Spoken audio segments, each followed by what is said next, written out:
Ko'rib turganingizdek, rulov vtulka taqilib ketgan. Bu 12 avtomobilning 9000 probeg yurganning rulov vtulkasi bo'ladi. Xo'sh, 12 avtomobillarda nima muammolar bor, hozirlar bilan ko'rib chiqamiz. 12 avtomobillarning eng ko'p uchraydigan muammosi haqida sizlarga hozir ko'rsatib o'tamiz. Bu 12 mexanik avtomobilini vijimnoyi atkaz qilyapti, ya'ni sepleniya yo'q bo'lib qolyapti.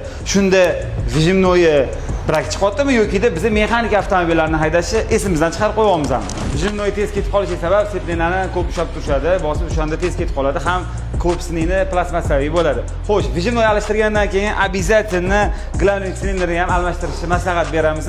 Bu ikkalovi bir-biriga bog'liq bo'ladi. Buning asosiy sababi sistemada jitkisi qolmagandan keyin glavniy silindrga nagruzka tushadi. Ya'ni havo so'rab ko'p ishlatib yuborishgandan keyin bu porsche korpusga yopishib qoladi. Shuni hisobiga keyin umuman davleniya bermaydi. Ya'ni vijimnoyi bilan ishinglar bitmaydi. Shuning uchun baravar almashtiriladi.